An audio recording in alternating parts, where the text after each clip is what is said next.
Salut à tous, aujourd'hui on va parler de Mauka à Walibi-Rhône-Alpes. C'est parti.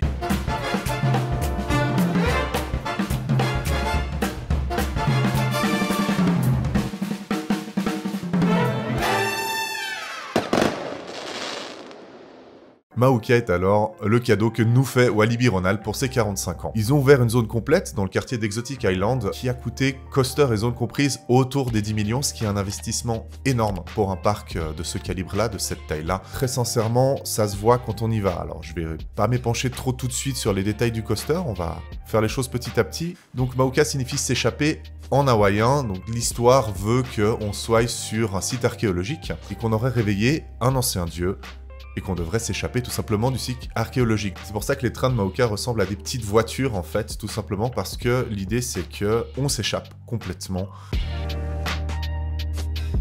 Le coaster, il est composé de 2 launches à friction, donc c'est des launches un peu particuliers, c'est vrai que c'est des launches qu'on voit pas très souvent sur des coasters actuellement, puisque en fait c'est simplement des roues de voiture qui tournent et qui vont propulser le train sur le parcours, sachant que le deuxième launch monte à 67 km/h et il me semble que le premier launch monte à 64, donc c'est un coaster qui est quand même assez petit. C'est une vitesse qui est quand même, on va pas dire considérable, mais qui est quand même intéressante pour un coaster de cette taille-là. Mauka est donc un hot racer chez Intamin. Actuellement, il n'y en a que 2 au monde de ce modèle-là, donc Big Dipper qui est situé au Luna Park de Sydney et Mauka à Walibi-Rhône-Alpes. C'est un coaster qui est unique en Europe, mais qui risque de plus être si unique que ça. Si j'ai bien compris, à Dream Island en 2025, il y a un autre Mauka, alors il s'appellera sûrement pas Mauka et il n'aura sûrement pas la même théma, mais qui sera ouvert du coup en Russie. Avec le même layout. Pour l'aspect un peu technique, on va rentrer un peu dans les stats du coaster. Donc il a une vitesse maximale de 67 km/h à la fin du deuxième launch. Il fait 600 mètres de longueur. Pour une hauteur de 18 mètres, il possède 3 inversions. Il a sur son parcours 2 trains de 9 personnes assises individuellement. Les trains ils ont des lap bars en carbone, ce qui est un détail qui n'est pas négligeable, on va en parler peut-être un peu plus tard. Il a un débit de 600 personnes par heure. Ça peut sembler un peu faible là, 600 personnes par heure dit comme ça, sachant que dans les très gros coasters, on tourne plutôt autour des 1600-1700 personnes par heure. Mais en fait, pour un parc du calibre de Walibi-Rhône-Alpes, c'est largement suffisant. Les autres coasters, en fait, ont le même débit dans le parc. Donc du coup, c'est pas choquant. Pour y être allé en plus sur un jour assez chargé, sincèrement, l'attente était plus que correcte. Donc pour moi, c'est dimensionné pour le parc. Il n'y a aucun souci de ce côté-là. Le coaster ne possède pas de siège test. Et ça, c'est un gros défaut. C'est un gros défaut même du parc à mes yeux. C'est-à-dire qu'il n'y a vraiment aucun siège test dans tout le parc. Et vu que c'est des lap bars, alors moi j'ai un passif avec les lap bars qui fait que j'ai pendant très longtemps pas pu faire de coaster. Alors je pense que Mauka est quand même assez permissif, contrairement à Mystic qui se trouve aussi dans le parc, qui lui a des lap bars nettement moins permissifs, même s'il y a des rangées, enfin des sièges particulier pour, mais c'est vrai que c'est toujours chouette d'avoir un siège test à l'entrée et je trouve un peu dommage qu'il n'y en ait pas pour Mauka. Alors, qu'est-ce qu'on peut penser de Mauka? C'est la question, c'est pour ça qu'on est là, c'est pour ça que je vous fais une vidéo. Déjà, ce qui m'a frappé quand on est arrivé, c'est que la zone, donc la zone de Mauka qui fait partie d'Exotic Island, elle est vraiment magnifique. J'ai été assez bluffé, sachant que les thémas de Walibi-Rhône-Alpes, encore une fois, c'est un tout petit parc et elles sont en général assez bien, mais pas aussi détaillées, pas aussi travaillées. Donc là, pour moi, ils ont vraiment mis la barre un cran au-dessus sur ce coaster-là. Il y a vraiment rien à redire, c'est très propre. Très beau, la queue elle est vraiment très chouette à parcourir et cette figure d'appel, donc ce double top hat est vraiment magnifique, donc on rentre vraiment dans la zone en passant sous cette figure, ça donne vraiment envie d'y aller quoi. Très gros point fort pour moi de l'attraction, surtout pour un parc de ce calibre là. Niveau sensation, les launchs, j'ai été vraiment très agréablement surpris parce qu'ils sont vraiment beaucoup plus toniques que ce que je pensais. Pour moi, ma référence du launch à friction avant Mauka, c'était Objectif Mars au Futuroscope, qui est aussi un coaster d'Intamin, donc du même constructeur que Mauka. Déjà, les trains sont nettement plus lourds hein, sur le coaster du Futuroscope, mais en plus de ça, je pense qu'on n'est pas du tout sur la même recherche de sensations. Et Mauka est vraiment beaucoup plus sensationnel. Là-dessus, il n'y a rien à redire. J'ai été très agréablement surpris par ces 2 launchs qui m'ont vraiment... Alors oui, on n'est pas sur du launch LSM ou du launch hydraulique ou un truc comme ça, mais on est quand même sur un launch qui est assez surprenant pour la techno qui est utilisée, donc c'est un très gros point fort pour moi. Ensuite de ça, on a le double top hat. Donc la première fois, on passe en dessous en faisant une inversion, donc la tête en bas. L'inversion, elle est sympa, mais elle n'est pas non plus ultra sensationnelle, hein.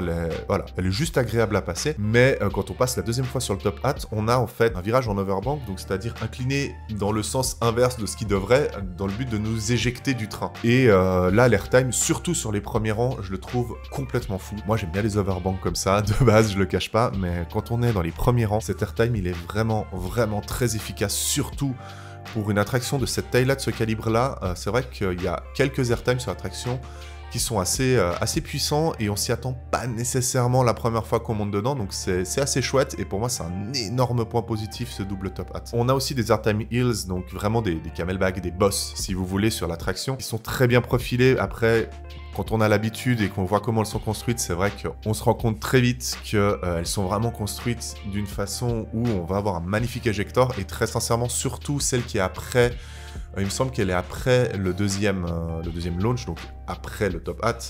Elle est vraiment très bien construite et on a un très bel airtime qui est pas non plus excessivement long, mais très bien dosé. L'attraction, je la trouve très bien dosée, c'est vraiment ce qui va pour moi définir ce coaster, c'est que le dosage est très intelligemment fait. On respire quand il faut respirer, on a des airtime quand il faut, on a de la puissance quand il faut. Intamin, ils ont vraiment fait un super boulot sur le layout. En plus de ça, ça serpente dans une zone qui est magnifique. On passe vraiment à travers la zone tout le long de l'attraction. Ça ajoute énormément aussi aux sensations. Le visuel, c'est très important. Je pense qu'il y a beaucoup de parcs qui le négligent beaucoup trop.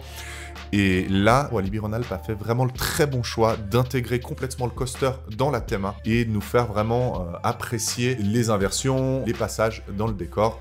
Par exemple, pour le premier corkscrew qui arrive juste avant le deuxième launch, qui est tout le temps dans la fumée en fait, et qui passe vraiment entre deux sortes de piliers. On passe relativement lentement vu que c'est avant le deuxième launch, donc du coup on sent bien qu'on décolle pendant l'inversion du siège. C'est vraiment une inversion qui est magnifique. On a juste un petit défaut pour moi sur layout, c'est le triple down de l'attraction qui est un peu anecdotique. C'est-à-dire que moi je m'attendais vraiment à des sortes de bunny hop avant de monter dans l'attraction où vraiment le train descend en fait par cran et vraiment d'être poussé un peu vers le haut, c'est-à-dire sentir le train partir et moi qui dois suivre. Peut-être que l'écart est pas assez grand, le dénivelé, mais très sincèrement c'est assez anecdotique. C'est très joli, visuellement c'est très chouette, mais c'est vrai qu'en termes de sensations, voilà, ça apporte pas grand-chose. Après, c'est juste avant le fameux corkscrew dont je vous parlais précédemment, donc c'est pas du tout gênant. Il y a une airline roll aussi à la fin, donc juste avant le frein final, avec un S-turn juste avant qui est très chouette aussi, qui franchement marche du feu de Dieu. Hein. Le train, le coaster, tout est très ras du sol. Du coup, on a vraiment une sensation de vitesse qui est constante. Si vous allez voir, donc j'ai fait un POV qui est disponible sur la chaîne. Si vous allez voir le POV, vous avez tout le temps la sensation que le train il va très vite. En plus de ça, vu que c'est très étroit, donc les rails,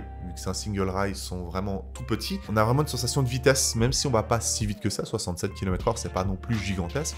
Mais on a une sensation de vitesse à traverser les décors, à être ras du sol. Pour être tellement ras du sol, je veux dire, moi je suis grand, donc on peut vraiment tendre les bras de chaque côté et j'ai pu ramasser de l'herbe à un moment. Donc on est vraiment très proche du sol. J'ai trouvé le coaster ultra fluide, j'ai eu des retours d'autres personnes qui l'ont fait à l'ouverture. Moi je l'ai pas du tout fait à l'ouverture, je l'ai fait début octobre, qui m'ont dit que c'était pas super fluide à l'ouverture. Apparemment ça tapait, ça vibrait beaucoup, ce qui est pas super étonnant sur un coaster de ce type-là, qui en plus est le deuxième modèle d'un layout, d'un prototype. Pour moi, j'ai une expérience vraiment très fluide. Je sais que les personnes qui étaient avec moi ce jour-là ont ressenti aussi que le coaster était très fluide. Donc il y a dû avoir des changements, je pense, du côté de Walibi Rhône-Alpes. Ils ont dû faire les changements nécessaires sur les trains pour s'assurer que ce soit confortable à rider. Et très sincèrement, moi, j'ai rien à redire là-dessus. C'était très bien de ce côté-là. C'est un train qui est assez particulier. Déjà, on sent que c'est très léger. Très sincèrement, il n'y a que deux coasters qui m'ont fait un peu cette sensation de train très léger. C'est Gotham City Escape à Warner et Maoka. Et les deux sont faits avec le maximum possible de carbone. Ça explique pourquoi ils sont légers. Ça explique aussi, je pense, pourquoi le launch est assez tonique. Vu que le train est léger, on peut se permettre de faire quelque chose de plus sensationnel. Même quand on est dans les inversions, ainsi de suite, on sent, je sais pas comment expliquer, mais un effet vraiment de légèreté dans le train, et c'est très agréable. En plus de ça, vu qu'on est assis seul par wagon, c'est ça aussi qui fait que le débit est pas très élevé, mais on peut vraiment tendre les bras, profiter seul du ride, et ça donne des sensations très différentes de ce qu'on a l'habitude, parce qu'en général, dans un coaster, on n'est pas tout seul, ou très rarement, et du coup, c'est agréable. Quand on est premier rang, déjà pour moi, alors le premier rang est de loin le meilleur de l'attraction en termes de sensations, mais en plus de ça, en termes de visuel, on a vraiment ce côté où on voit juste ce rail noir, les décors, et on peut vraiment profiter de toute l'amplitude de bras sans ennuyer la personne à côté, sans être gêné. Alors, on va même pas parler de harnais, mais par des harnais qui vont nous gêner parce qu'on peut même pas lever les bras ou ce genre de choses. On a une sensation de liberté de mouvement qui est super super agréable dans Maoka et pour moi là-dessus c'est vraiment une énorme réussite. En termes de sensations pure et dure, c'est un très très bon coaster. Alors oui, après, c'est pas un coaster qui est non plus comparable avec un Voltron,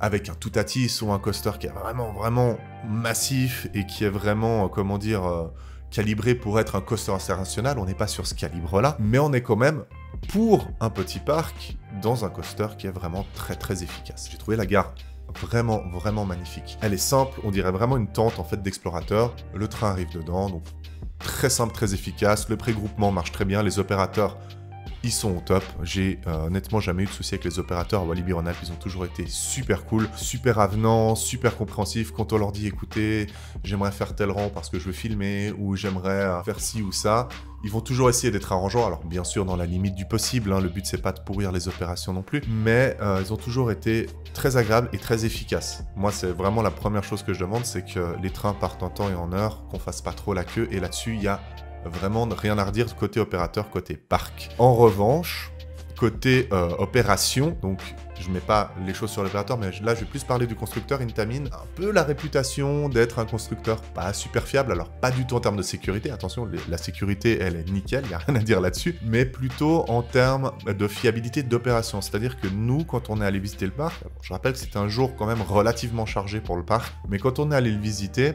le coaster il a fermé au total 2-3 heures dans la journée pour des soucis techniques divers et variés, alors j'ai pas les infos exactement de quoi, mais c'est vrai que quand apparemment en plus on a fait une très bonne ouverture, parce que Maoka, je me souviens qu'il y avait des trolls sur Twitter et ainsi de suite, comme quoi Maoka tombait jamais en panne alors que Hyperia, qui a ouvert plus ou moins dans la même période, tournait jamais, parce qu'Hyperia c'est du Macrise, donc c'est réputé hyper fiable dans les opérations. Bah moi c'est pas ce que j'ai constaté malheureusement en allant faire Maoka du coup à Walibi. Le coaster a fermé quand même pas la moitié de la journée, mais je dirais un bon tiers de la journée. Ça c'est un peu gênant quand même, quand en plus de ça c'est le coaster le plus prisé du parc. Les gens, je pense qu'ils ont vite compris que déjà c'était la nouveauté, mais en plus de ça, il apportait vraiment quelque chose d'unique et quelque chose de rafraîchissant dans le parc. C'est-à-dire que chaque coaster dans le parc a vraiment son petit truc. On a un bois avec Timber qui est très chouette, petit et efficace. On a un Gerschlauer qui est un Infinity Coaster de mémoire, qui est vraiment très vertical avec un très going in time mais un peu moins axé airtime. Et Maoka qui est axé très airtime avec des launches. C'est le seul coaster à launch du parc. Donc du coup, il apporte vraiment la diversité et là-dessus, il n'y a rien à dire. Pour revenir sur la gare aussi, ce qui est chouette, c'est l'emplacement pour les sacs. C'est-à-dire qu'en général, les sacs, on a des simples casiers dans les parcs, ou alors on a des vraiment très gros casiers comme pour la gare de Fly ou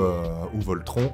Là, on est sur quelque chose de plus simple, plus adapté aussi au parc. C'est-à-dire que les casiers sont une sorte de toboggan. Les casiers sont une sorte de toboggan à sac à dos. C'est-à-dire on le pose, le sac à dos va descendre, glisser, et en fait, il est accessible que depuis l'autre côté. Donc, il faut vraiment sortir de la gare et faire le tour pour récupérer son sac. Du coup, ce qui est chouette, c'est que les gens vont juste poser leur sac. Ils vont pas essayer d'entasser les sacs les uns sur les autres. Les casiers sont pas sous-dimensionnés comme dans d'autres coasters. Je pense à Gotham City Escape où typiquement, pour moi, ça c'est un très gros défaut du coaster. Là, les gens vont juste arriver. Il y a un casier par rangée, vu qu'il y a une personne par rangée, ils le mettent, ça glisse en dessous, on monte dans l'attraction, on l'a fait, et quand on revient de l'autre côté, notre sac, il est disponible quand on est sorti de la gare, donc du coup ça évite aussi que les gens se croisent dans la gare, les gens sortent, ils prennent leur sac, et en plus de ça, quand on sort de l'attraction, on a une vue magnifique sur le launch, donc on peut planer un peu dans la sortie, sans déranger, parce que c'était clairement dimensionné pour qu'on puisse regarder un peu l'attraction sans qu'on gêne. C'est très intelligemment fait et c'est très agréable. Pour le débit, c'est super. Pour aussi, on va dire, l'ergonomie, le confort d'embarquement,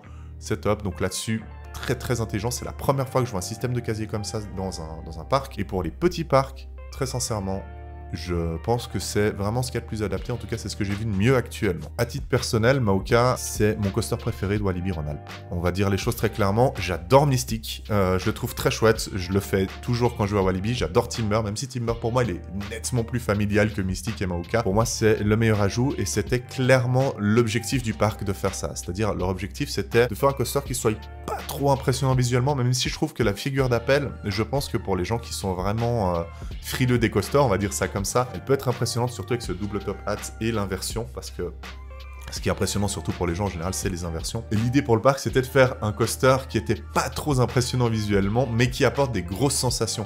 Et là-dessus, pour moi, c'est complètement rempli. C'est-à-dire que Maoka remplit son office. Alors, moi, je le trouve relativement impressionnant visuellement, mais pas dissuadant.